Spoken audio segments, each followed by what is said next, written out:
Gak waras sebenarnya TV ini.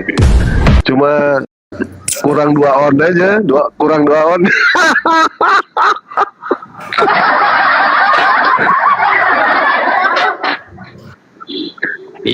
Dewa juga makan dulu lah. Padahal mau makan dulu. Lanjut aja. Pipi nggak jelas nih. Makan. Kalau lama-lama pipi ini saya mau tanya sama. Waduh. Nasinya dibuang, kirinya yang dihabis. Kan namanya nggak waras. Kan Pi? Bayangkan, saya pakai dengan Bang Dian 2 bungkus mau habis sudah. Ini 1 habis. Kemarin Pipi sempat makan di warteg ya, makan di warteg, keringatan padahal Bu. Dewa pikir, kenapa Pi? Pedas bukan? Bukan, nggak ada uang buat bayar.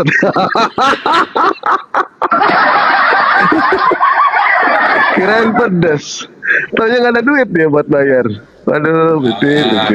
Kau jahat Pi. Mentah-mentah dosanya ditebus. Saya enaknya aja makan sembarang. Yang gitulah Pi.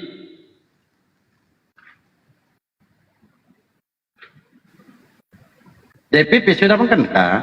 DPP ada Santi, Dinda Santi sudah. Dinda Santi belum, dan, bentar lagi ya kan, kalau aku yang manggil itu dia nggak marah dia. Coba Cumbing panggil, dia marah itu. kita lawan 1, lawan Diablo. Gua bantai lagi. Mundur mau bantu saya. Gak mau dia, merajuk. Pipi Santi. Dinda Santi, coba panggil Dinda Santi. Oh, Dinda Santi ya, Dinda Santi.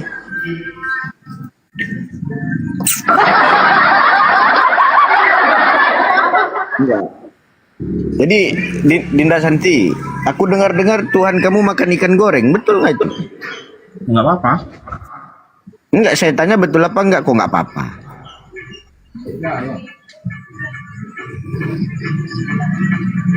Dinda. Kayak cewek juga kau Pi.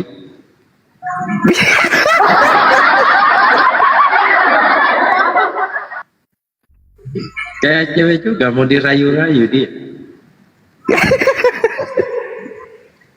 Tapi Dia ngunyahnya lama ini. Ngunyahnya lama padahal Bu. Ya. Kok bisa? Sampai jadi bubur baru ditelan. Padahal Dewa kemarin ngasih tahu ke dia, udah aja nasi di blender aja, nasi blender jadi bubur, nah baru makan. Tapi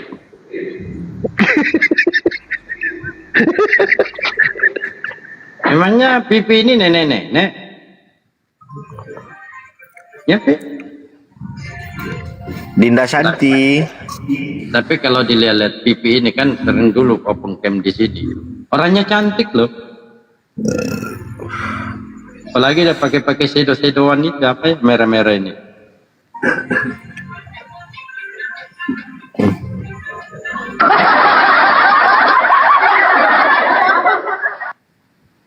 Ya tapi Pipi, ayolah ya teman-teman di bawah di tap-tap layar dulu lah. Ini masih 16 ini tap-tap layar. Baru kita cari order nih. Nah ini pacarnya Pipi nih, kita naikkan pacarnya Pipi ya. Kita naikkan pacarnya Pipi.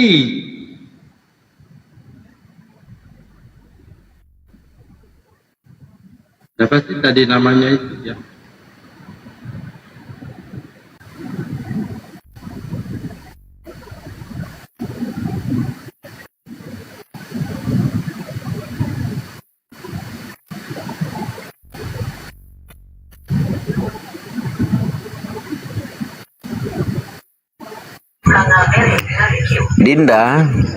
Dinda Pipi.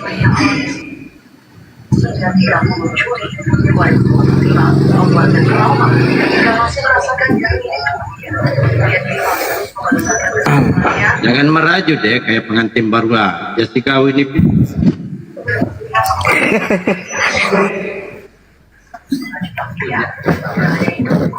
Ini juga si Pipi ini korban pernikahan dini dia.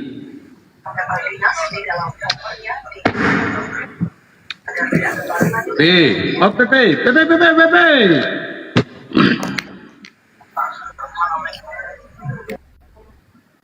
Ayo. Jangan merajuk. Pi,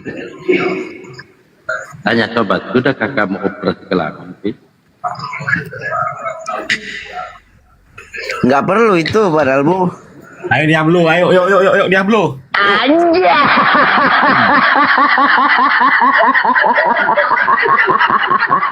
Ayo maju Bandewa atau Sumbing, maju, nantang dia ini. Enggak, Oh, Diablo iya. aja, Diablo. Baik. Pi, Pi, Aku nggak mau. Pipi Maju, mau maju, diskusinya maju, sama maju. siapa? Diablo. Pipi mau diskusinya. Diablo. Nggak mau. Dia mau Oh, gua. nggak mau aku. Oh ya Jangan sudah. memaksa diriku. tadi kan Gini loh Pi. Pi, diskusi itu kan sama siapa saja Pi, ya kan? Karena kita di sini itu dalam diskusi lintas agama ini yang kita cari itu adalah keselamatan. Dewa pernah mengatakan seperti ini, setiap orang yang kita temui itu adalah guru, setiap tempat yang kita datangi adalah kelas, dan setiap kejadian yang kita alami itu adalah pelajaran. Menyampaikan kebaikan itu lebih baik daripada diam, dan diam itu lebih baik daripada menyampaikan yang namanya keburukan. Ikuti kata hati Pipi, gunakan akal Pipi, dan disitulah terakhir libatkan iman di situ. Apakah keimanan dan akalnya itu sejalan atau bertentangan? Kalau misalkan akal dengan iman itu sejalan, ya berarti itu adalah agama yang benar. Tetapi akal dengan iman itu bertentangan, berarti agama itu adalah agama akal-akalan, Pi. Kita Muslim di sini mengajak Pipi itu untuk berpikir, untuk pintar. Jangan pernah menolak pintar, Pi. Ya, silakan Pi. Mau ambil tema apa? Mau dengan siapa? Dengan Pak Dalbo, dengan Bang Enggak. Cubing, Enggak, atau bentar, dengan Bang Gus Dewa. Miftah? Clear. Anda Iya, iya. bilang akal, Anda bilang akal. Emang Musa belah lautan pakai akal? Nah, Clear, apakah itu clear, menurut clear. Pipi tidak masuk akal? Clear itu, Pi. Karena kita tahu. Jadi agama itu juga tidak masuk akal. Kalau Oh, masuk salah, Pi. akal, Baik, berarti itu bukan agama. baik Kenapa saya sama jawab, Pi. agama? Karena bisa dihitung, bisa diprediksi, bisa dijalanin. Kalau akal kan dijalanin. Nah, Betul. baik, Pi. Emang Ketika belah yang lautan- namanya Pipi mengatakan, apakah Nabi Musa itu masuk akal ketika membelah lautan? Di dalam Islam, riwayat apa yang tidak masuk akal? Riwayat mana yang tidak logika? Semuanya masuk akal, semuanya logika, semuanya ilmiah, dan bisa dibuktikan. Apakah ketika Nabi Musa membelah lautan itu masuk akal? Masuk akal itu, Pi. Di mana masuk akalnya? Karena Nabi Musa itu punya Tuhan, Pi. Apakah ketika Nabi Musa membelah lautan, itu keinginan Nabi Musa?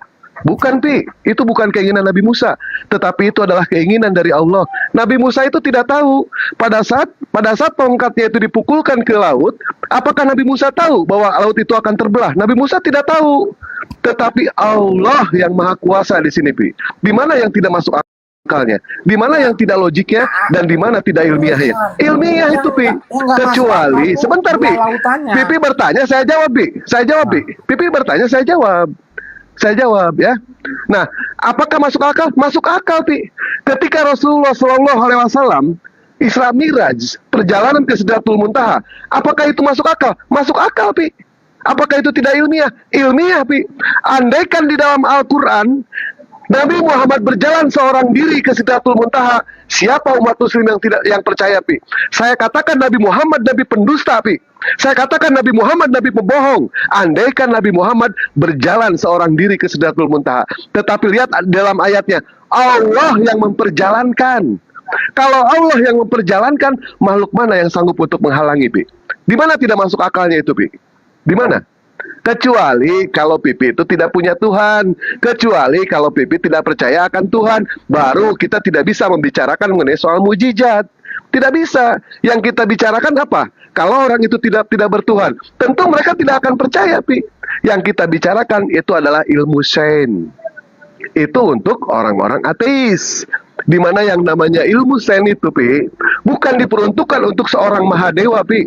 Ilmu sains di dalam Al-Quran bukan diperuntukkan untuk Gus Miftah, bukan diperuntukkan untuk Pak Dalbo, tetapi ilmu sains di dalam Al-Quran diperuntukkan untuk ateis, yang dimana mereka tidak percaya akan ketuhanan. Al-Quran lah jawabannya itu, Pi. Nah, di mana tidak masuk akalnya? Kan gua jawab. Di mana? Kalau orang sekarang, zaman sekarang, mana ada yang bisa belah lautan? Artinya tindakan itu tidak masuk akal. Artinya agama itu nggak masuk akal, bos. Wah, Kalau gini, masuk Pi. akal, Pipi percaya sama Tuhan tidak? Percaya tidak sama Tuhan? Percaya. Tuhan berkuasa tidak, Pi? Tuhan berkuasa tidak? Mukjizat. Ya, Kalau percaya nggak? nggak masuk akal. Ah, ya sudah. Itu jawabannya. Itu jawabannya, Pi. Clear, Ya. sudah clear. Clear itu. Loh, malah nyelam. Loh, malah kabur. Gimana ini? Pipi jangan gitu lah. Pi. Jadi jelas ya, di dalam Al-Quran itu semuanya logik, semuanya ilmiah, semuanya masuk akal. Apa yang tidak logik di dalam Islam? Apa yang tidak masuk akal di dalam Islam? Apakah tadi ketika Pipi mengatakan, apakah Nabi Musa itu membelah lautan itu masuk akal? Memang kalau kita bicara dengan orang-orang ateis tidak percaya akan Tuhan, tidak masuk akal. Betul. Tetapi di sini kan kita diskusi mengenai lintas agama yang dimana orang-orang itu, kita semua bertuhan. Dan kita tahu bahwa yang namanya Tuhan itu Maha Kuasa. Tuhan itu bisa melakukan apa saja. Betul? Di mananya tidak masuk akal? Apakah Nabi Musa tahu ketika yang namanya Nabi Musa melemparkan tongkat ke lautan, lautan akan terbuka, lautan akan terbelah? Nabi Musa tidak tahu, bakal akan terjadi hal seperti itu. Tetapi Allah yang mengizinkan itu. Lemparkan tongkatnya, begitu tongkatnya dilemparkan, lautan langsung terbelah di situ. Allah yang menginginkan itu. Orang Nabi Musa tidak tahu kalau lautan itu akan terbelah. Itu clear. Betul tidak, Pak Gembala? Clear itu. Betul.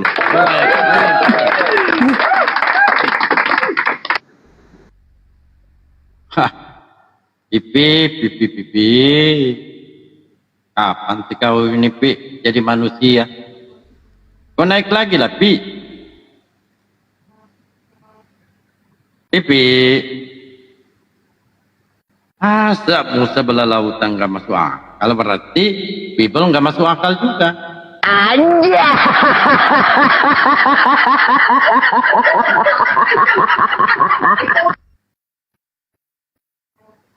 Mahadewa benar Pak. Ya betul.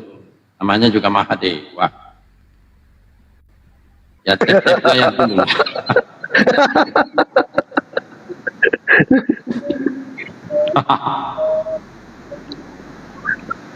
Jangan lupa ya, Dewa lagi jualan kaos. Waalaikumsalam, Bunda Ripa. Wah, ini Bunda Dewa ini. Jangan lupa kalau ada yang pesan kaos ya. Hari Senin, insya Allah Dewa mau produksi. Alhamdulillah, belum ada yang beli. Belum ini. Dari kemarin padahal, Bu. Sedih ini, ya Allah. Kapan Dewa kawin lagi ini kalau nggak ada yang beli? Itu dilemparkan paus oleh Bunda Ripa. Ah, jangan. Nggak, jangan, Bun. Rekening aja langsung, Bun. Rekening aja, jangan paus.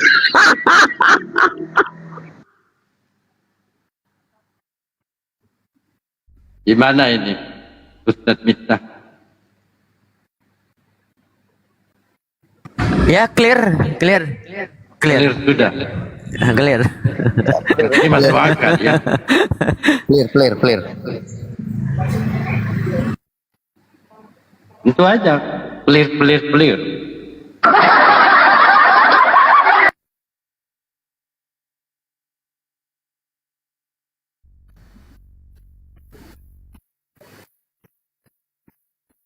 Ayolah naik. Artinya kalau ada naik, berarti dia siap untuk mau bertaubat. Ya kan? Kemarin Dewa diskusi sama Kiamat.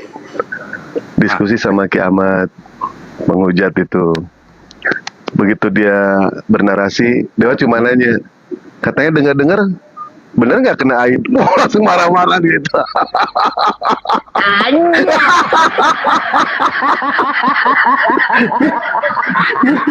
Gimana bisa kena, Bang Dewa? Padahal dia yang disodok. Maksudnya anusnya aib, gitu. Iya, dia terkena penyakit HIV ya. Nah inilah ya kawan-kawan, makanya tidak salah Allah memerintahkan kepada kita itu untuk menjauhi yang namanya zina. Hati-hati dengan yang namanya zina. Dulu ada yang namanya program pemerintah. Program pemerintah itu program A, B, C, D. Yang pertama itu program A. Apa itu makna dari apa? Program A? A itu artinya essential sex atau artinya fasting sex. Berpuasa seks. Toh pada saatnya tiba nanti kita pasti akan melakukan. Nah, kalau misalkan ternyata program A ini tidak bisa, maka masuk ke dalam program B, yaitu be faithful, kesetiaan. Tapi ini Dewa tidak setuju ya, tidak setuju dengan program ini, karena itu dosa itu. Nah, kalau misalkan toh dia suka jajan, kayak Pak Dalbo kan mata keranjang, kayak Gus Miftah ini hidung belang, ya pasti suka jajan. Makna dari setia itu, setia pada pasangannya. Tetapi jangan sampai kita melakukan jangan, nggak boleh ya, karena agama melarang itu semua. Nah, kalau misalkan ternyata orang itu suka jajan, suka ini ya kan, maka dia masuk ke program C, yaitu kondominasi.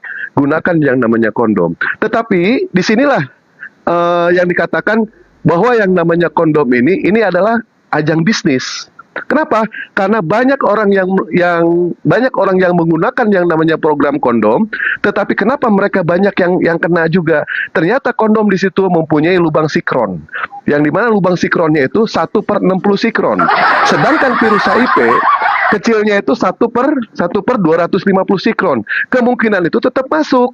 Nah, kenapa kemungkinan itu tetap masuk? Contoh, pada saat ada rumah tangga, mereka melakukan yang namanya program C untuk mengendalikan kehamilan, ternyata banyak yang namanya kondom itu bocor, terjadi kebocoran, sampai akhirnya banyak juga di mana istri kita itu hamil itu ya. Hamil karena mengalami yang namanya kebocoran. Kalau misalkan kita sudah terjangkit dan ternyata kondom itu bocor dan terjangkit, maka kita akan masuk ke program D, yaitu death.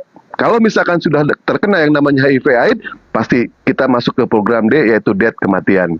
Maka dari itu hati-hati ya, hati-hati. Kecuali kalau ngajak dewa nggak apa-apa. Kalau ngajak dewa, ya kalau nggak ngajak dewa jangan, gitu ya. Kita cuma saling mengingatkan aja gitu. Mudah-mudahan saja kita terhindar dari penyakit itu, gitu ya, Iwan Bila ya. Iya. Oh sebentar Bang Dewa, ternyata begitu ya. Oh, makanya banyak oten-oten tuh hasil anak kondom bocor. Bisa jadi kayak gitu, tapi nggak tahu lah Dewa kalau ke situ.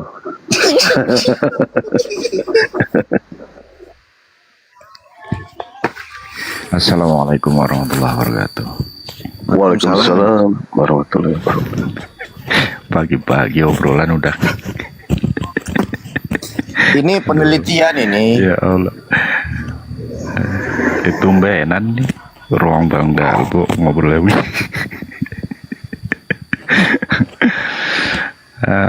Gimana kabar kawan-kawan Bang Dewa, Bang Dalbo? Alhamdulillah Pak, Kawan baik, sehat. Amin. Lama ini nggak naik. Bang Dewanya katanya nggak sehat, bajunya nggak laku-laku.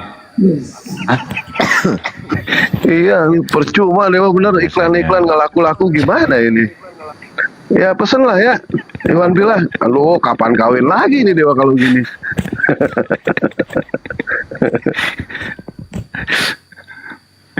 Biasanya pagi-pagi sudah nginjili, ini kok ada iklan segala.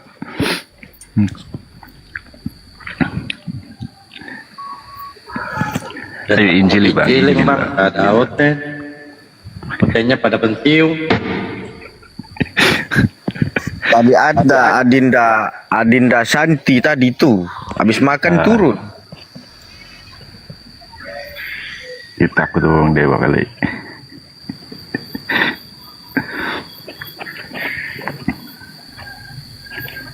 Mudah-mudahan aja Pak, sering dihajar gitu kan, dia berpikir. Karena yang namanya manusia itu kan ada yang bisa dilembutkan, ada yang tidak bisa dilembutkan. Contoh lah, pada saat kita itu mau yang namanya tahu balok kan, balok. Nah kalau misalkan paku mau tembus, itu tidak mungkin kita mukulnya lembut Pak, tidak mungkin. Ada yang harus kita kerasin Pak. Sebagai halnya dewa ini kan orangnya keras Pak. Kalau dewa nggak keras, dewa nggak mungkin punya anak. Makanya dewa keras orangnya. Itu Pak. Iya juga.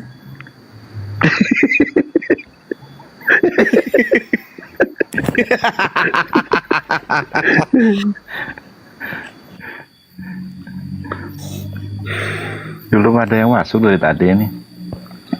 Ada tadi Adinda Santi VIP itu nah. Habis makan ikan goreng, makanan Tuhan dia makan. Jangan-jangan dia juga Tuhan itu.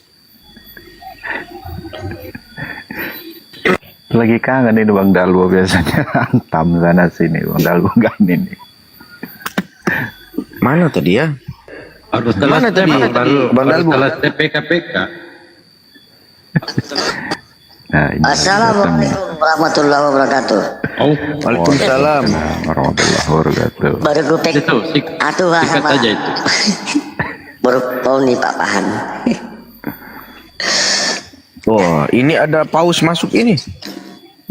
Paus Iya, ini Paus Franciscus. Oh, saya tuannya Oten yang turun ke bumi ini Bang. Saya kira tadi paus.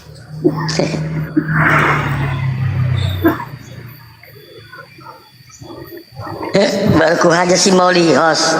Mauli Pak Pahan. Ibu-ibu itu. Siapa?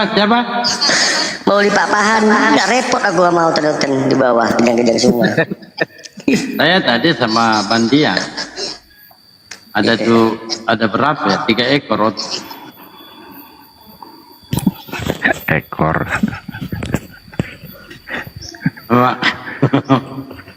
Kan dia disebut manusia, mereka maunya disebut domba. Domba kan ada ekor, cuma ekornya beda Bang. Kalau domba ekornya di belakang, kalau oten ekornya depan.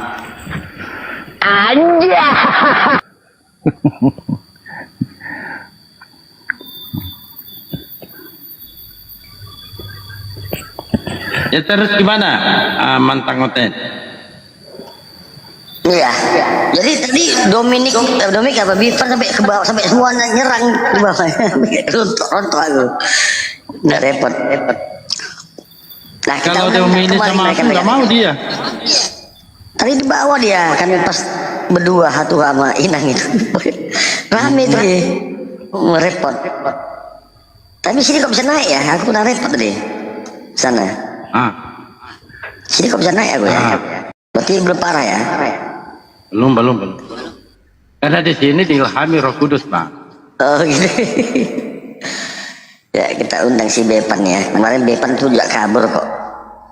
Bepan Dominic akunnya.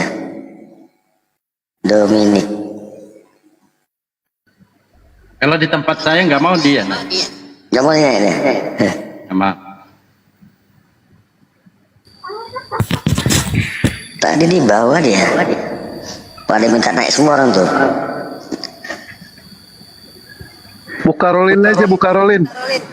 Padahal Bu. Kalau sepuluh agak. Harus bacakan Amsal dulu kali ini. Enggak, kalau buka rolin, kalau sama dewa kesetanan terus dia.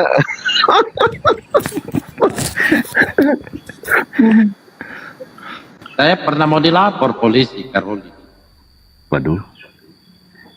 Ramai. Oh, mana Dalbo? Oh, aku bilang yang bermujizat dalam nama Yesus itu diusir. Saya lapor ke polisi.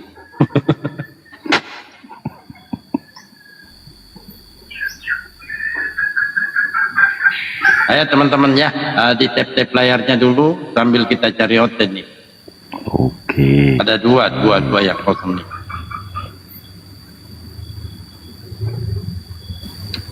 Cumbing, gaskan lagi Cumbing. Mati 11.25 Cumbing.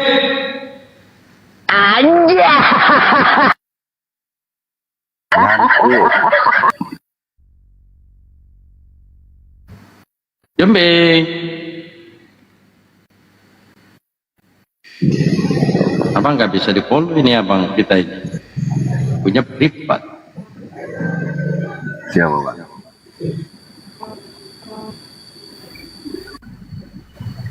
Oh, siapa pula ini? Tegap. Dewa Tegap. Oteng lagi konsili. Ya, lebih baik konsilinya di sini.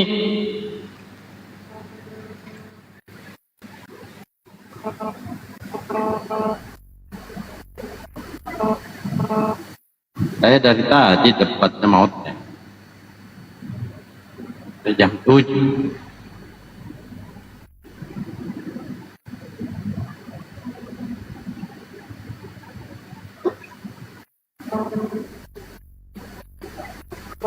Ustadz Miftah. Ustadz Miftah.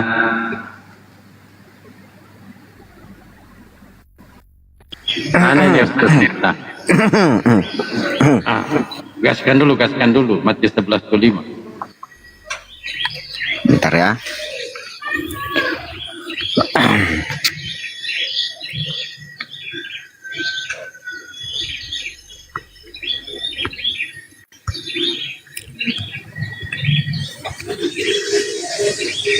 Nah, kelihatan lah. Ini Yohanes ini Oten bukan? Tadi dia naik di sini. Naik coba. Santai-santai aja kita ini. Son card emang.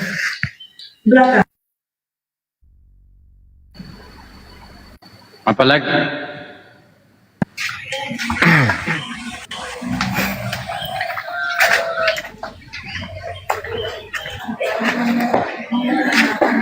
Coteng tenggiri. Cuplis.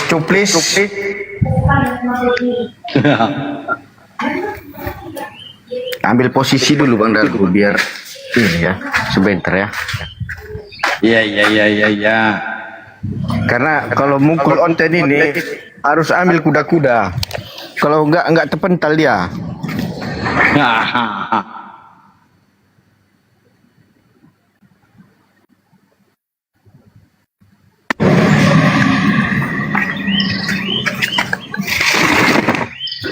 Oh iya. Ini Iwan Pilah. Besok insya Allah Dewa ada acara giveaway ya.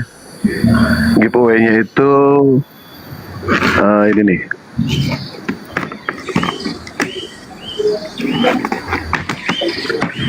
Ada sepatu Hoka. Ini sepatu Hoka ya. Nah ini. Bang. Ya, masa mau dua-duanya, nanti dikirim dua-duanya. Besok Jumat Berkah ya, di tempat Dewa. Kalau nggak di tempat Padalbon apa-apa nanti.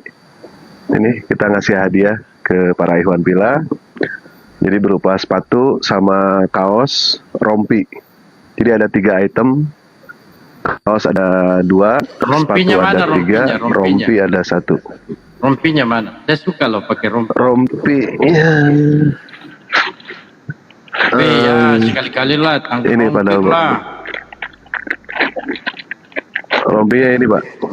Ini buat motor, buat di motor rompinya. Jadi aku dapat rompi. Tapi pemenangnya nggak bisa pilih. Pemenangnya nggak bisa pilih. Jadi Dewa Acak Ore, itu. Dewa aku Acak. dapat rompi.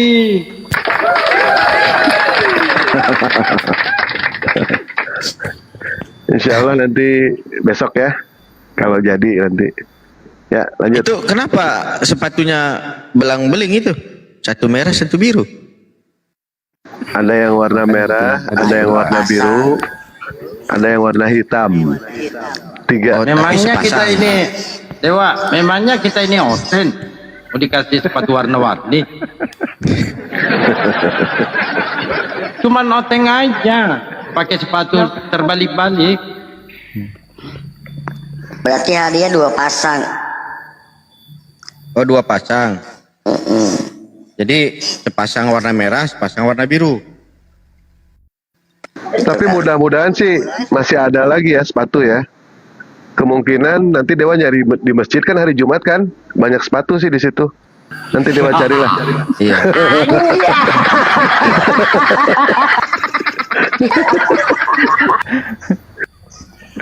Jadi informasi kemarin itu kan saya kan habis meneliti 2 Korintus 11 itu. Padahal bukan yang nomor 2.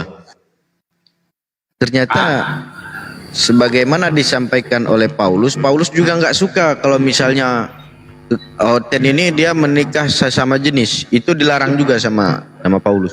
Padahal bu. Oh, ya kenapa ya? Dilarang. Karena Oten ini laki-laki, Oten ini adalah laki-laki perawan suci.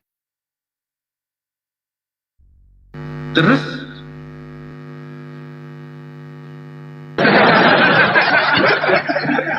Sebagaimana tertulis dalam 2 Korintus 11. 2 Korintus 11 nomor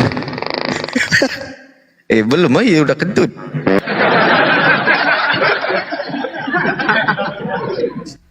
Sebagaimana tertulis dalam 2 Korintus 11 nomor 2, aku cemburu kepadamu dengan cemburu ilahi, kata Paulus. Nah, karena bunda.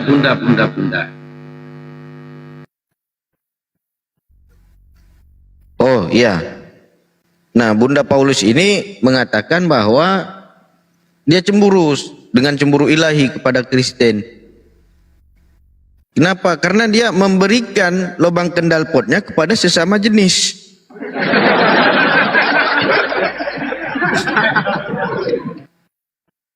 Nah, datanya mana? Ada. Perlu ditampilkan nggak, Honorable, kira-kira? Perlu lah. Perlu ya? Iyalah. Tampilkan dulu. Jangan dikira mana ada itu yang begitu. Ada. Memang tertulis di 2 Korintus 11 nomor 2. Sebab aku cemburu kepada kamu dengan cemburu ilahi. Karena aku telah mempertunangkan kamu kepada satu laki-laki untuk membawa kamu sebagai perawan suci. Nah.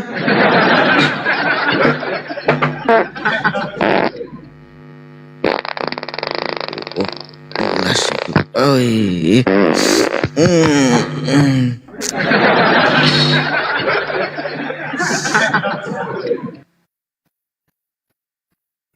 Jadi kalau laki-laki perawan suci ini, yang namanya laki-laki itu kan punya tombak di depannya kan. Nah, bukan sasaran panah. Jadi tombak. Nah, kalau dikatakan laki-laki perawan suci, apanya yang perawan? Ayo. Pasti lubang kendal potnya lah.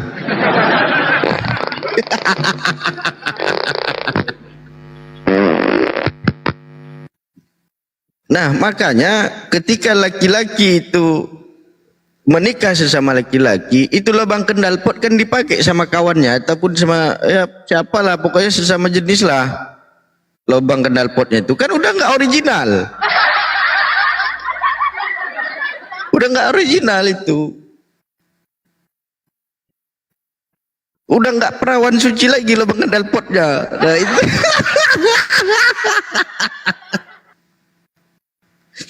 Nah, ketika itu sudah tidak perawan suci, maka Tuhan itu nggak akan mau pakai itu Oten.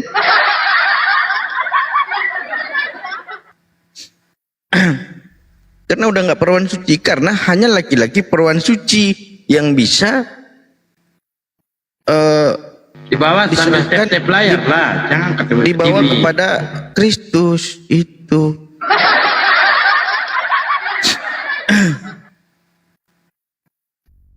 Jadi ada ketika Oten ini memberikan kepada kawannya atau kawannya tadi memakai lubang kendal potnya Oten, ini dia sama dengan memakai jatah Tuhan. Itu jatah Tuhan, Ten. Jangan kalian kasih sama kawan. Sebentar, ada telepon.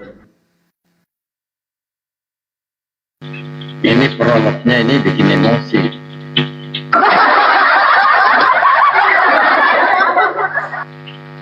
Saya aja emosi dengar itu. Masa si Kristen nggak mau naik, luruskan itu tuh. Ayolah naiklah, luruskan. Saya aja ini emosi loh dengar-dengar gituan.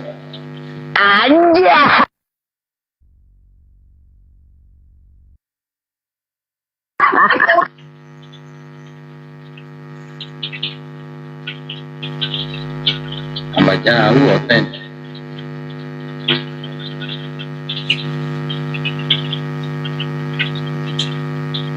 Mana? Woi.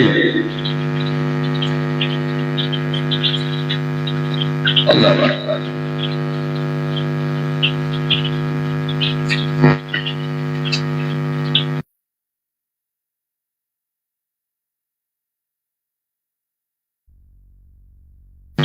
Ayo di bawah, di tap-tap layar dulu, tap-tap layar dulu. Saya ambil napas dulu karena dari tadi saya diskusi sama Oten.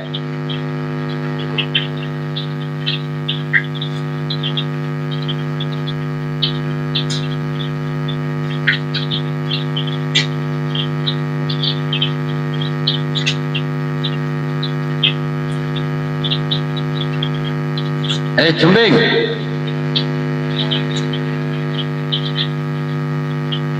Ustadz Mita. Oh, Ustadz Mita.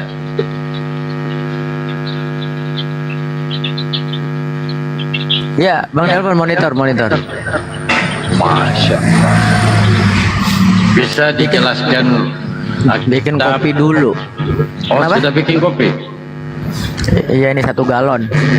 Wah, luka binatang ya.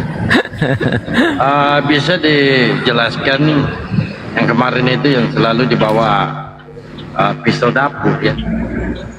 Yang apa? Oh, Qur'atul Uyun, kitab Qur'atul Uyun. Silakan. Maksudnya kenapa dengan kitab Qurratul Uyun? Di situ kan banyak kitab.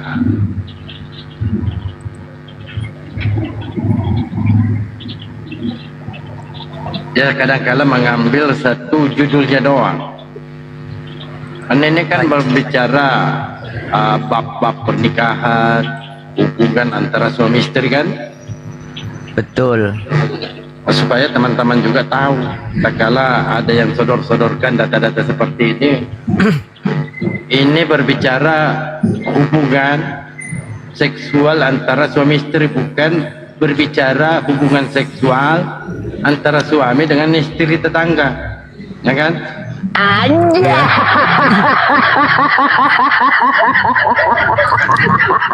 Iya.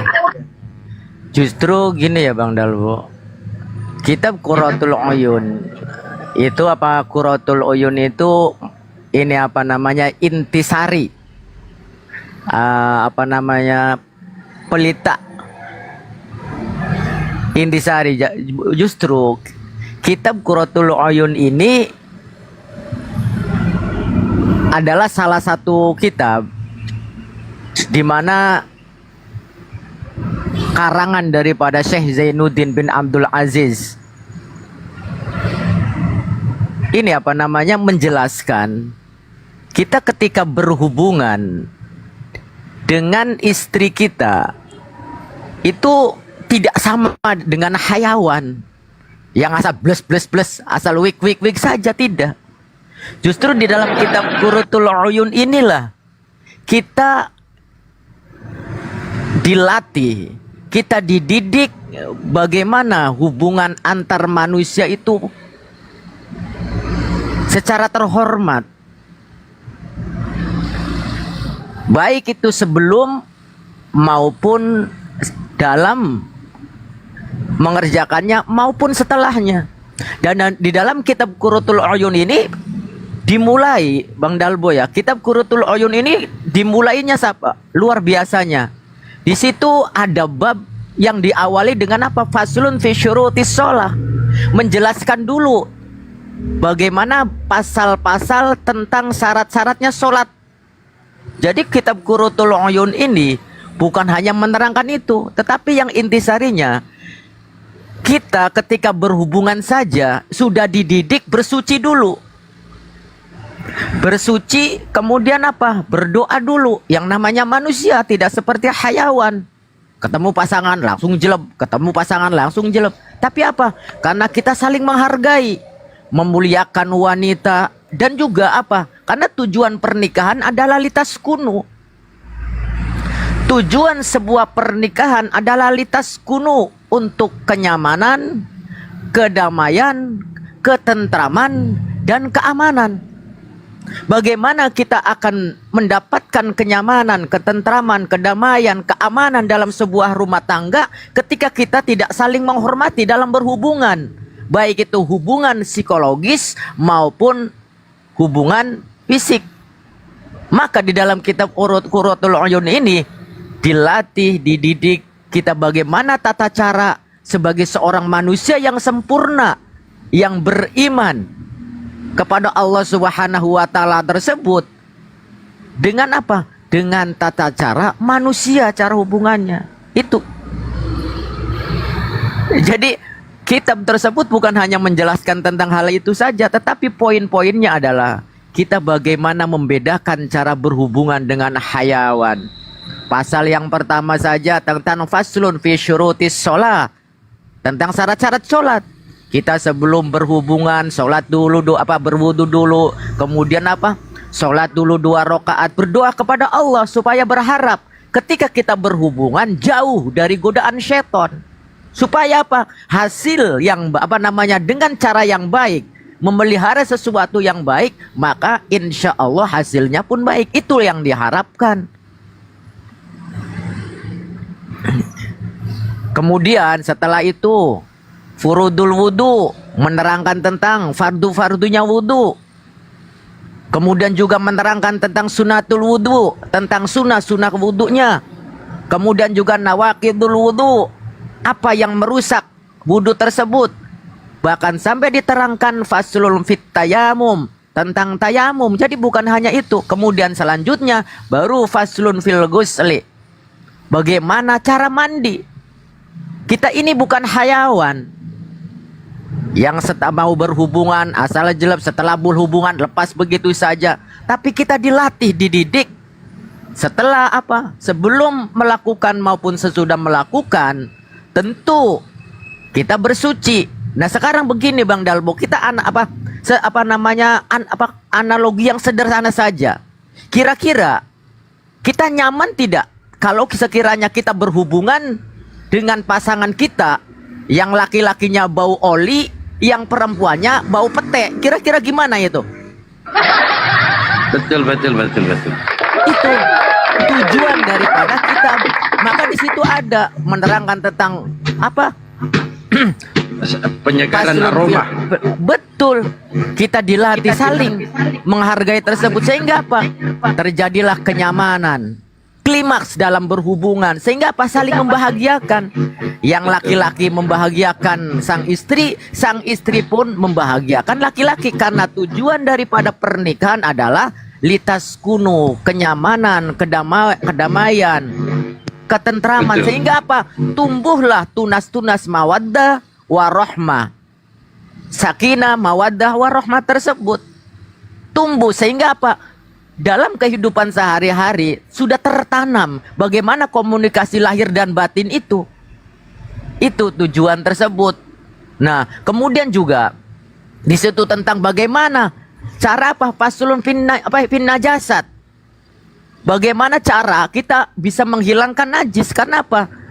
Ketika berhubungan Ki Bang Dalbo, di dalam laki-laki maupun perempuan, terutama laki-laki, ada yang disebut dengan madi, ada yang disebut dengan mani. Sehingga ketika kita tahu mana yang najis, mana yang bukan, kita tahu. Gitu. Kenapa? Ketika kita tahu tersebut, sehingga apa? Kita tahu bagaimana cara membersihkan, membedakan mana madi, mana mani. Oh, kalau madi itu najis, kalau mani itu suci.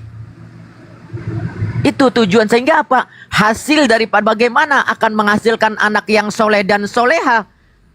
Ketika kita melakukan tersebut dalam keadaan kotor, dengan niat yang kotor, bahkan dengan cara yang kotor, maka Islam memuliakan begitu detail bagaimana cara berhubungan. untuk saling memuaskan, untuk kebahagiaan rumah tangga. Karena salah satu kebahagiaan rumah tangga tidak ada yang menyangkal sama sekali. Silakan, apakah ada yang menyangkal? Salah satu kebahagiaan rumah tangga adalah bagaimana kita cara saling membahagiakan dalam berhubungan. Bagaimana menghormati, oh istri lagi sedang sakit. Walaupun suami dapat, kita hormati. Oh iya, istri sedang sakit. Kemudian apa? Bagaimana ketika kesuburan itu datang? Ingin mendapatkan anak. Oh, ini kita tahu bagaimana. Oh, posisi istri sedang subur itu di waktu yang kapan? Setelah haid. Maka diterangkan. Oh, setelah haid itu, oh istri lagi subur nih. Itulah waktunya kita membubuhi supaya apa? Tanaman kita subur dan hasilnya subur, hasilnya baik, sehingga mengetahui hal itu. Oh, ternyata ketika dalam haid, dan juga bukti Bang Dalbo secara ini, ketika orang tersebut berhubungan dalam keadaan haid, dalam keadaan kotor, maka kemungkinan besar kemungkinan besar anaknya tersebut akan cacat, baik itu secara mental apalagi secara fisik. Itu salah satu buktinya. Maka di dalam kitab ini juga diterangkan. Di situ ada juga tentang bab ma'fu'at. Betul ada. Jadi tujuannya tersebut banyak. Kemudian juga apa?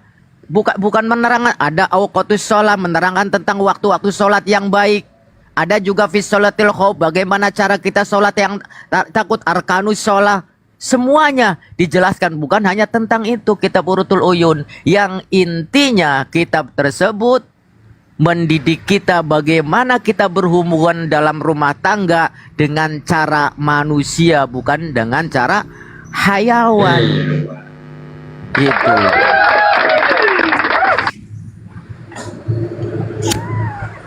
Kan premis mereka itu begini. Inilah buktinya di pondok pesantren ini diajarkan ya, seks. Yang perlu diajarkan ini supaya nantinya anak pondok pesantren ini ketika dia sudah selesai, kan dia bisa menyampaikan, mengajarkan kepada orang-orang yang tidak mengetahuinya, ya kan? Nah, kitab ini kan menjelaskan juga adab-adab bersetubuh. Nah, di Kristen kan nggak ada. Masuk kamar, ya, kunci kamar, lakukanlah di malam hari setelah salat Isya. Nah, Oteng mana ada larangan seperti itu? Boleh di teras. Aja. Maka saya bentukkan nanti, tenang katanya. Saya akan membuatkan kalian kitab itu namanya bukan Qurratul Uyun, Kurapan Tuyul. Aja. Kurapan Tuyul ini bagaimana kalian bersetubuh? Bagaimana kalian bersetubuh laki-laki sama laki-laki, kan namanya juga kitab Kurapan Tuyul.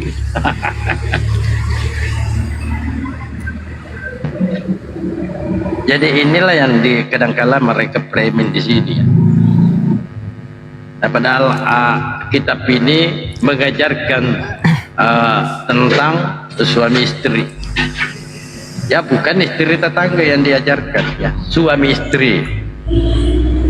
Bagaimana kita adab bersetubuh dilakukan setelah salat Isya, ya, sucikan batin sebelum melakukan persetubuhan, ya, masuk kamar dengan kaki kanan, berwudu dan sholat sebelum melakukannya. Itu diajarkan semua, itu sebagai adabnya. Nah, di Oten ada nggak larangan? Jangan kau sentuh dubur istrimu, jangan kau gauli istrimu ketika dia datang bulan. Kan nggak ada. Kalau kitab ini yang menjelaskan semua. Ketika ada orang bersetubuh, ya, istrinya dalam keadaan haid, itu hukumnya itu keluar Islam. Tentu berdasarkan ini, kalau ada orang menyetubuh istrinya dari lubang duburnya, nggak boleh. Nggak boleh. Pak Kita Dalbo, ingin izin menjelaskan. pamit. Ah, siap. Izin pamit ya. Ada Mas Oke, Riko siap. butuh bantuan di tempat Bang Faruk. Doain ya, mudah-mudahan aja. Mas Riko lagi kondisi lagi sakit. Kami mau open donasi di tempat Bang Faruk. Dia mau nonton aja di bawah ya. Pak Dalbo, makasih. Pak Ustadz Miftah, Pak Cubing, Pak Ai, Pak Mantan Oh, iya. Hoten. Assalamualaikum warahmatullahi wabarakatuh. Waalaikumsalam.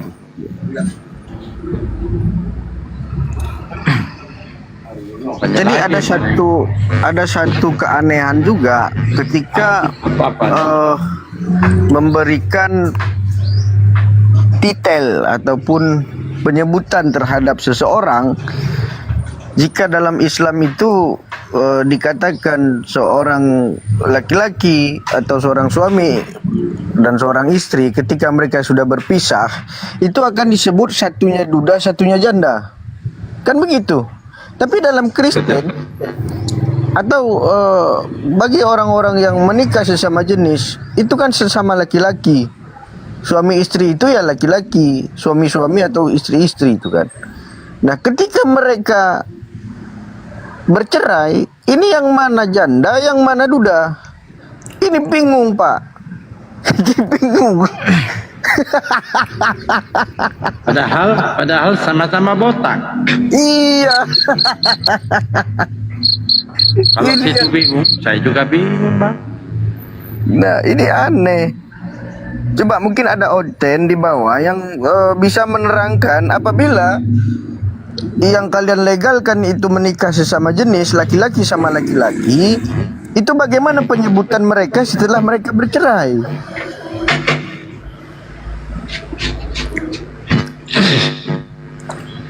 Nah, Ya, kita kembali. makanya gini ya Bang Dalbo ya.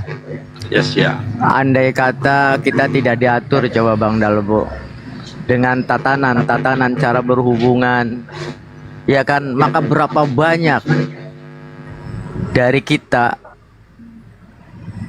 akan melakukan terjadi lagi dengan kaumnya Nabi Lut, iya kan? Tetapi dengan syariat Islam ini dan salah satu ulama kita dengan karyanya Kitab Qurratul Uyun ini melatih kita bahwasanya oh yang itu haram akan berakibat ini itu, iya kan? Masa harus mentusbol istri sendiri, bukan lobang pada tempatnya, iya kan? Bisa terjadi HIV banyak. Jadi ya cuman mereka itu kan fokusnya kan dalam hal itu saja kan. Bahkan di situ juga sampai diterangkan, ya kan, bagaimana cara berhubungan di hari-hari yang baik. Bukan berarti hari itu semua baik. Artinya apa? Setiap orang secara kedokteran, secara medis saja, setiap manusia itu kan memiliki porsi tubuh masing-masing, iya kan? Apakah dari pola makan, apakah dari pola hidup, gaya hidup, sehingga mempengaruhi kesuburan tersebut. Sehingga pas suami ketika memperhatikan kemudian mengamati, dia tahu hari apa nih berhubungan dengan sang istri, supaya apa? Saling membahagiakan itu tadi. Saya terangkan bagaimana waktu-waktu tepat yang berhubungan, cara berhubungan gitu. Jadi jelas. Jadi kitab itu melatih kita tidak seperti hayawan. Ya itu contoh logiknya aja lah. Bang Dalbo datang dari sawah gitu kan, habis mancing, megang-megang belut gitu kan. Kemudian main hantem saja, udah baunya kayak keong, iya kan? apa nggak miring-miring itu istri? Iya kan? Nah, maka kita dilatih dalam hal itu supaya apa? Supaya kita saling membahagiakan antara suami dan istri tersebut. Itu.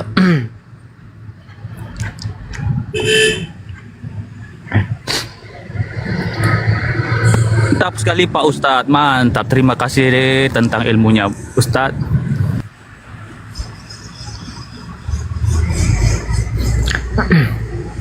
Ya contoh misalkan kayak di situ juga ada hari-hari diterangkan tentang hari-hari yang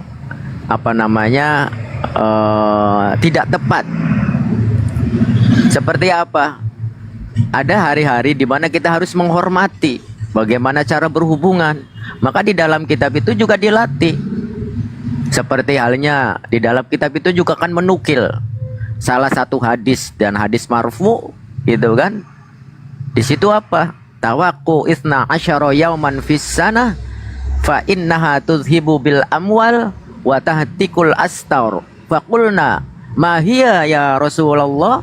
Qala tsani asyaral muharram wa asyiru safar wa rabi'ul awal wa thamina asyara rabi'ul tsani wa thamina asyara jumadal awal ula wa thaniya asyara jumadal thaniyah wa thaniya asyara rajab wa sadisun asyri sya'ban wa arba'un wa asyrina ramadan wa thani syawal. Sampai diterangkan. Oh iya, masa orang lebaran misalkan di situ disebutkan tentang bulan-bulan, hari-hari tertentu, waktu-waktu tertentu yang tidak layak untuk melakukan hal itu. Maka kata Rasulullah, berhati-hatilah kalian terhadap 12 hari yang ada dalam setahun. Karena 12 hari itu dapat melenyapkan harta dan dapat mengoyak takbir. Mengoyak tabir. Beberapa orang sahabat bertanya, hari apa saja kah itu? Ke-12 itu, ke-12 hari tersebut. Maka Rasulullah menjawab, yaitu tanggal 12 Muharram, 10 Safar, 4 Rabiul Awal, tanggal 4 Rabiul Awal, atau juga bulan tanggal 4 Maulud ya. Kemudian juga tanggal 18 Rabiul Tsani atau Ba'dal Maulud, dan juga tanggal 18 Jumadil Awal. Kemudian tanggal 18 Jumadil Akhir, tanggal 12 Rajab, tanggal 26 Sya'ban, tanggal 24 Ramadan, dan tanggal 28 Zulqa'dah dan Zulhijjah, tanggal 8 Zulhijjah. Sampai secara rinci kita dilatih seperti itu untuk menghormati hari-harinya tersebut. Itu salah satunya.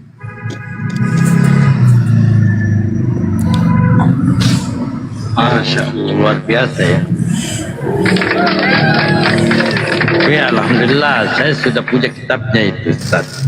Ini yang kemarin yang dibawa oleh Pisau Dapur ketika dia mau diripa.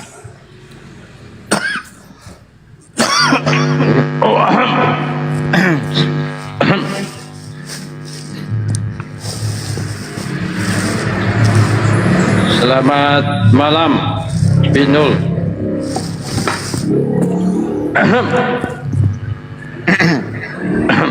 Pinul Yadin. Selamat sore. Waalaikumsalam. Aku turun dulu ya, dimasak ini. Siap. Siap. Lanjut Pak Cumbing, saya mau beli rokok, makanan dulu. Lapar aku. Baik. Ya.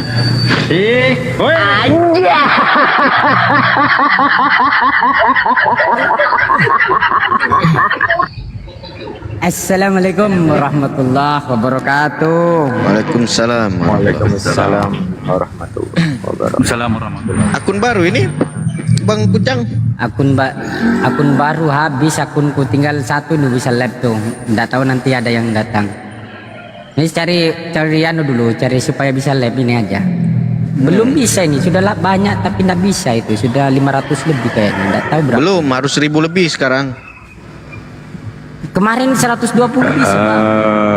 Memang kemarin bisa, tetapi hari ini dosamu belum ditebus, Pak.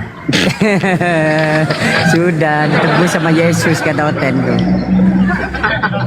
Bang nih, atas nama Yesus tebus Tuhanku katanya itu Oten dia bilang. Matinya Yesus tergantung dan terkutuk maka menebus dosa manusia. Ini kan kucruk namanya. Seharusnya begini ya. Kalau di dalam Islam membunuh orang itu berdosa. Di dalam kepercayaan Yudaisme membunuh orang juga berdosa. Tetapi di dalam kepercayaan Kristen membunuh Tuhan menebus dosa. Tapi Tuhannya manusia gitu. Membunuh manusia menebus dosa. Ini kan kucruk namanya. Gitu Bang. Kalau otaknya disimpan di mana gitu loh baru ya dia. Ditanya itu manusia. Iya manusia, 100% manusia. Ya, berarti bukan Tuhan. Tuhan 100% Tuhan. 200% manusia dan Tuhan gitu. Ada bagian manusia dan Nah bagian pertanyaannya Tuhan. Aku saudara, tanya lagi. pertanyaannya ini Tuhan apa rentenir? Kalau tanya rentenir itu memang Tuhannya mengajarkan rentenir. Kasih uang itu kepada yang punya talenta di sana. Ada dalilnya bang soal rentenir, ajaran itu ada. Soal caranya bagaimana perampokan dengan baik ada.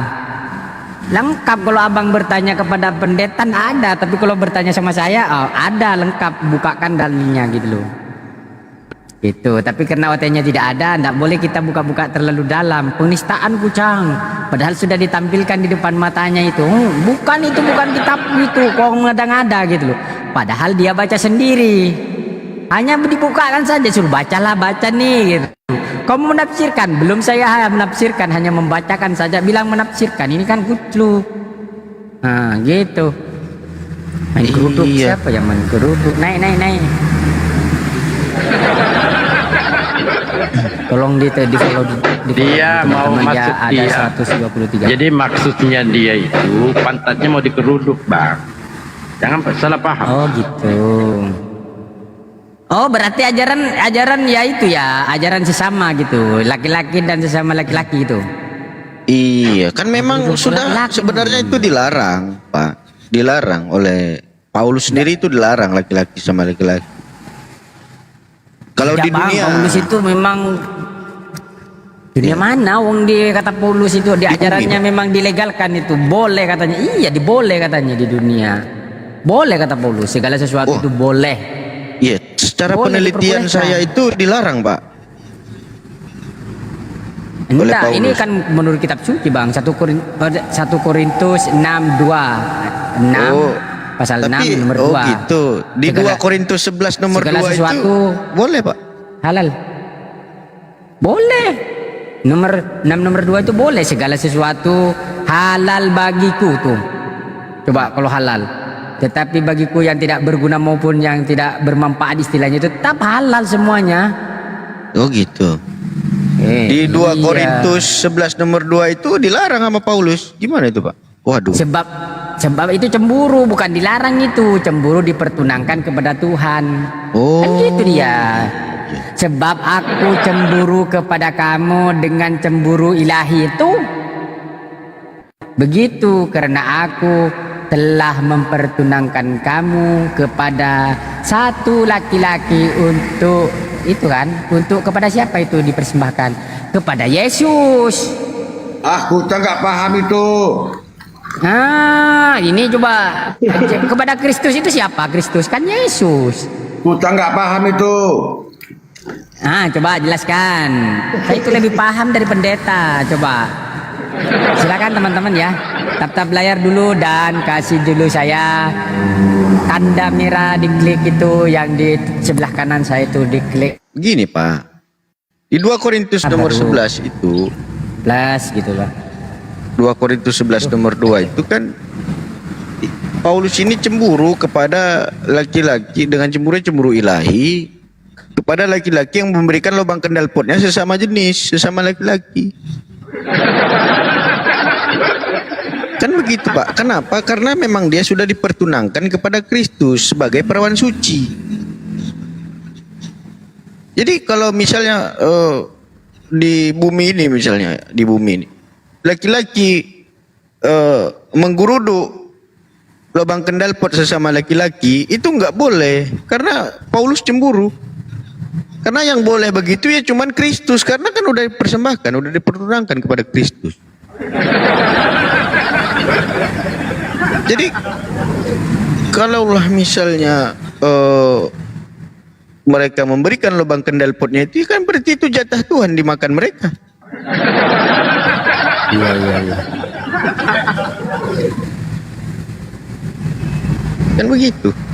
Ya, kan itu Menurut cemburu, Pak Bang, Kujang bukan gimana? melarang.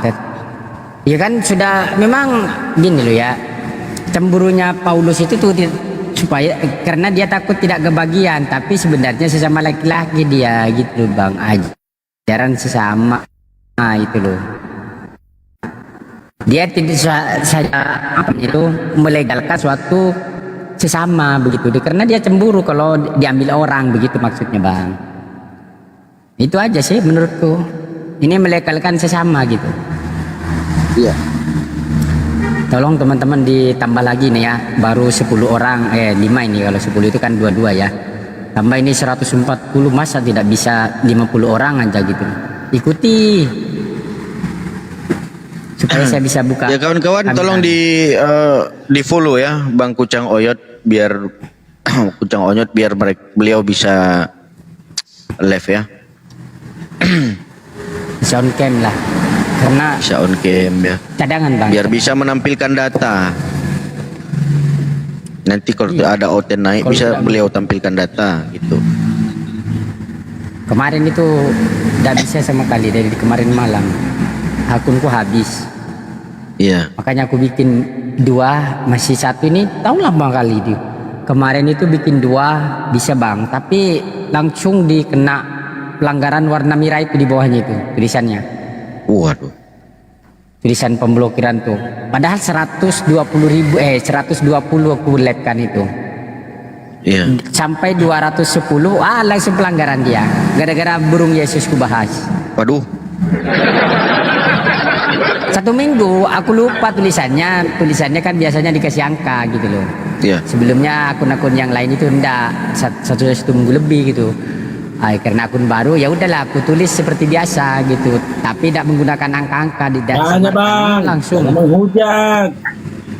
saya Iya. tidak menghujat, membahas burung. Siapa membahas burung menghujat? Setelah burung saya bahas ular. Ular Yesus kan, Yesus bisa berjalan di atas air. Ular kan bisa berjalan di atas air. Ular ku bahas gitu loh. Itu bang. Setelah burung ganti dengan ular. Ini oten panas semua itu. Tidak terima gitu loh. Kalau bahas perburungan dan perularan ini, ular Yesus ini gimana gitu loh. Udah, tadi kemarin itu saya bahas tongkat itu di tempatnya Bang Blender itu, tongkat Yesus dan tongkat Musa tadi malam ya. Mungkin ada yang tahu itu.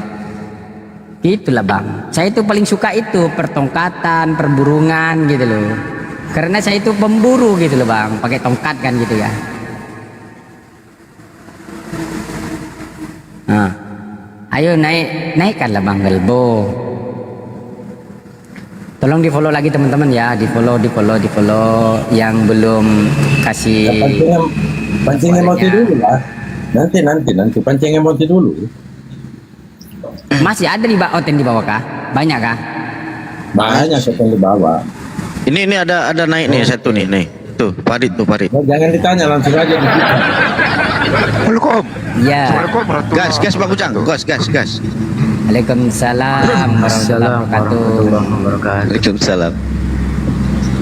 Iya. Bapak gas angkat ya. Hari ini bangkutan nyamar dia itu. Oh nyamar. Iya. Gimana Bang Kucang? Gimana kabar saudaraku Bang Kucang? Baik, alhamdulillah. Alhamdulillah baik Bang. Apa kabar juga? Baik lah. Sama lah Bang Kucang. Ya. Alhamdulillah. Ya udahlah, kalau tidak menuhankan anaknya Maria atau manusia dijadikan Tuhan, nanti masih baik itu, masih normal itu, tidak sakit namanya. Tapi Ya, sehat di bawah tenotene, iya sehat dia jasmani dan rohani.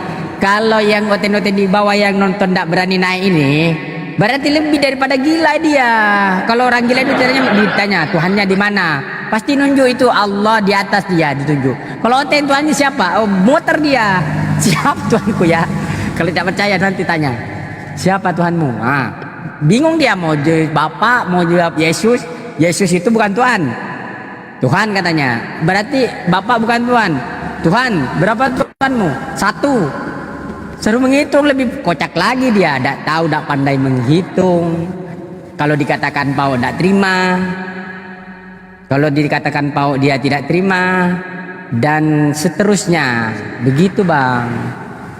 Tapi gini Bang Kucang, sebenarnya kita Ya. pahami ajaran yang asli dibawa oleh Yesus itu adalah paham tauhid atau bahasanya paham monoteisme ya.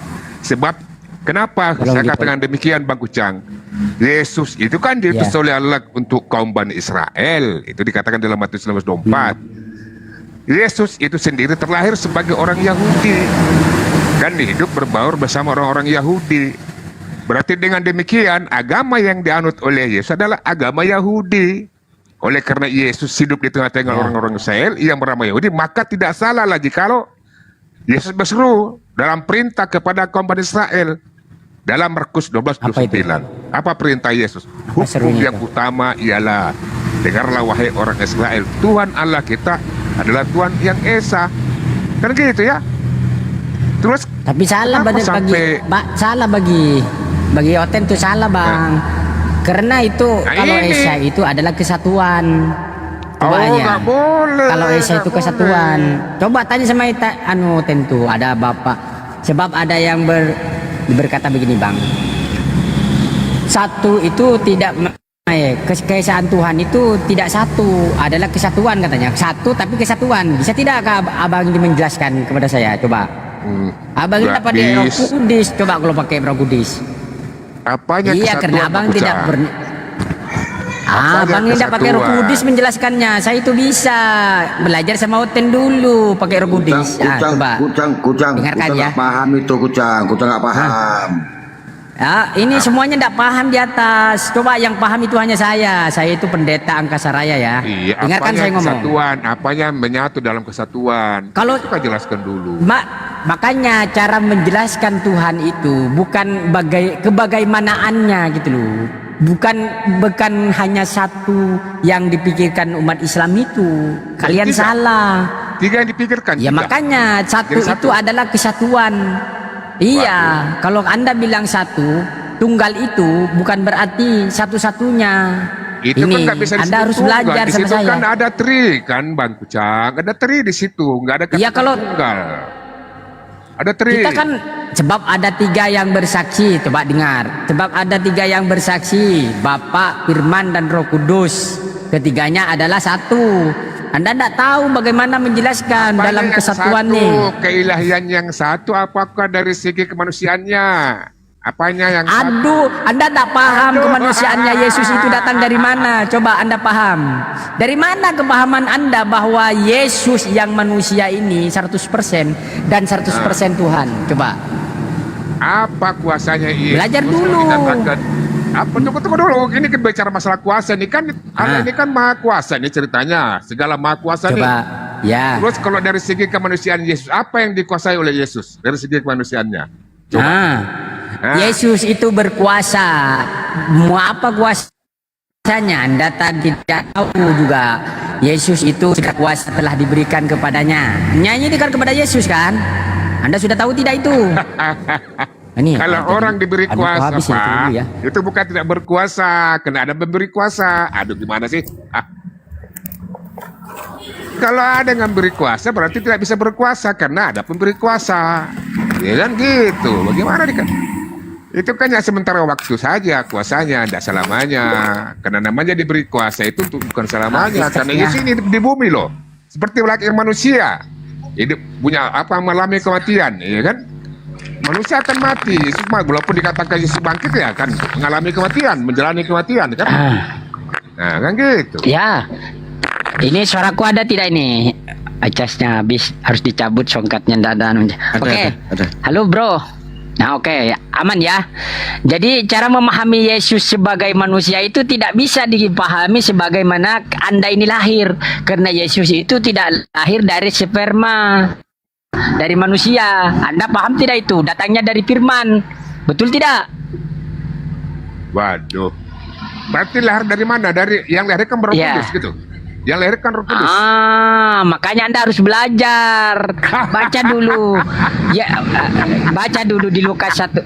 Lukas 1 jangan ketawa. Anda ini tidak pakai Roh Kudus. Saya ini punya Roh Kudus.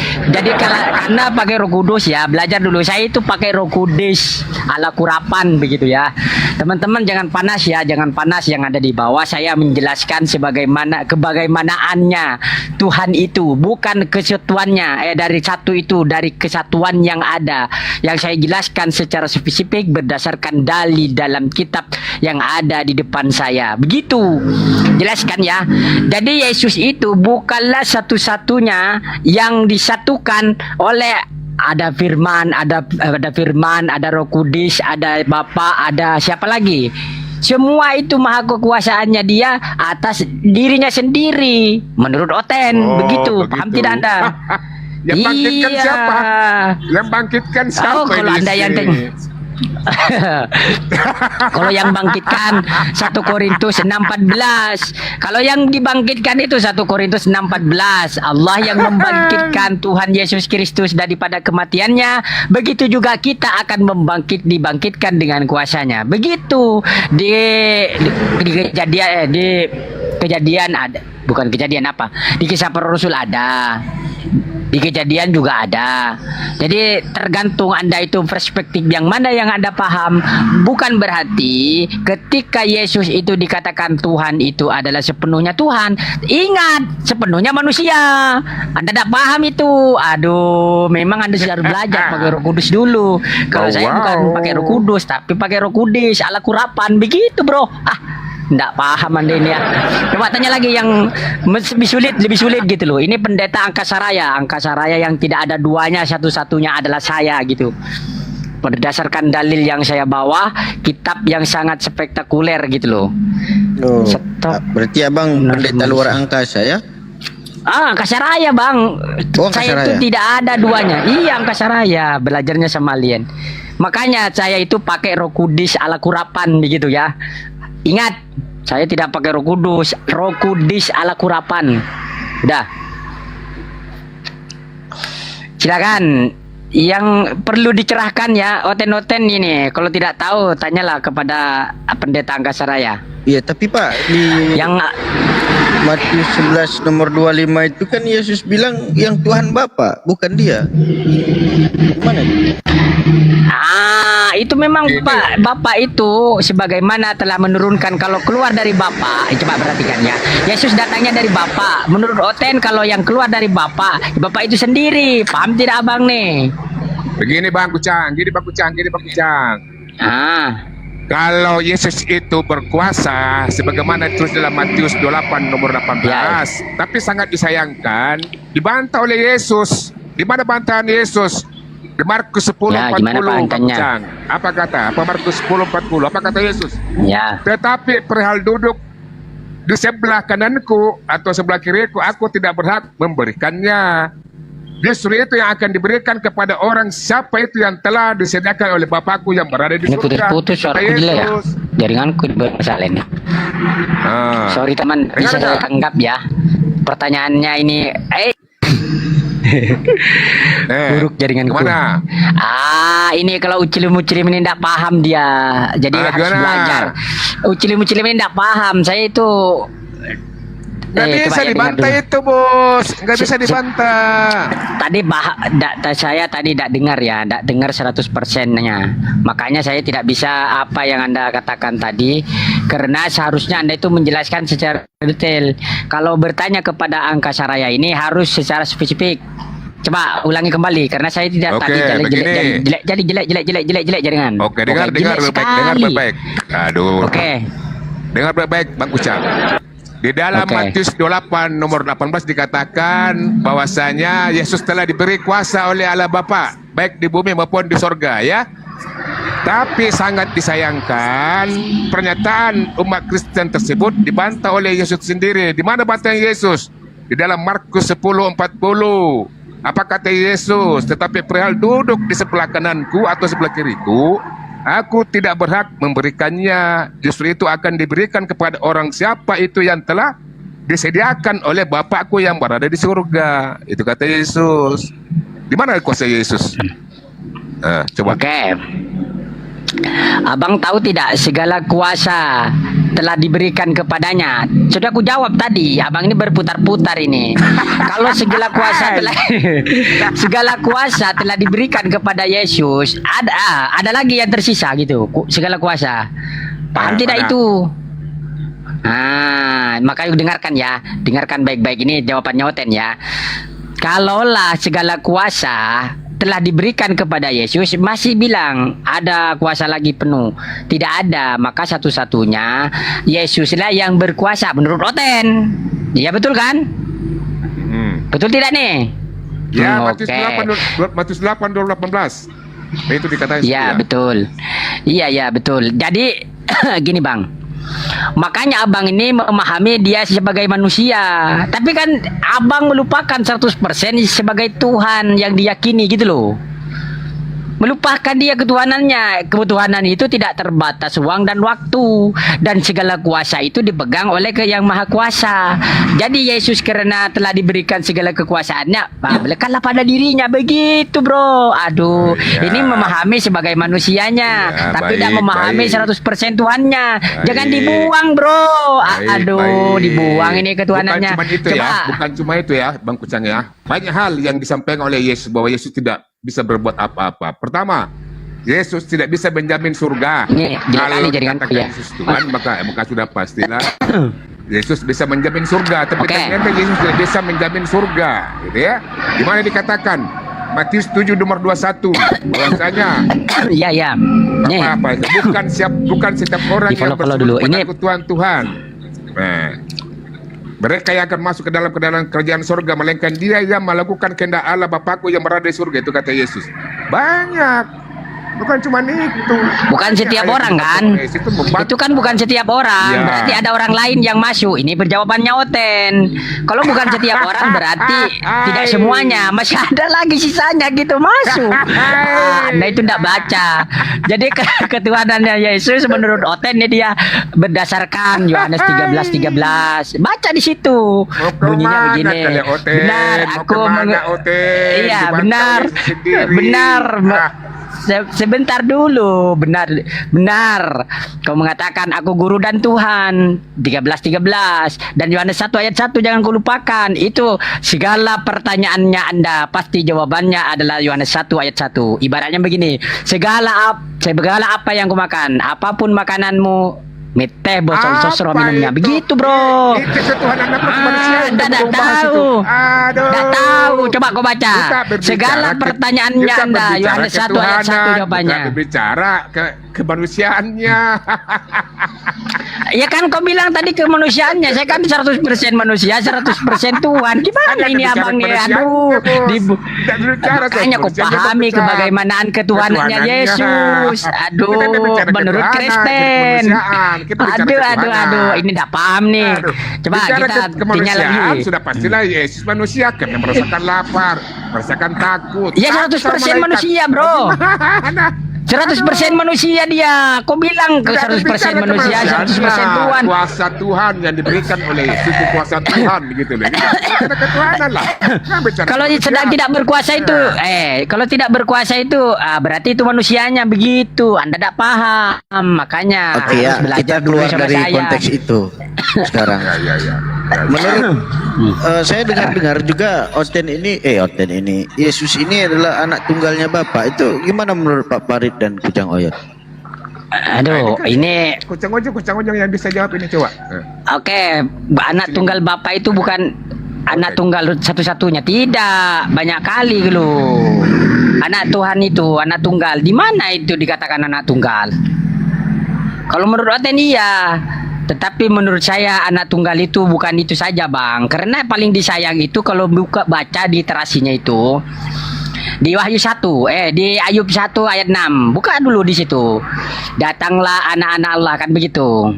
Datang juga iblis yang paling disapa disayang di situ. Anak tunggalnya adalah iblis. Baca di situ. Yang diberi kuasa, yang paling berkuasa adalah iblis berdasarkan Ayub 1 nomor 6 sampai 12.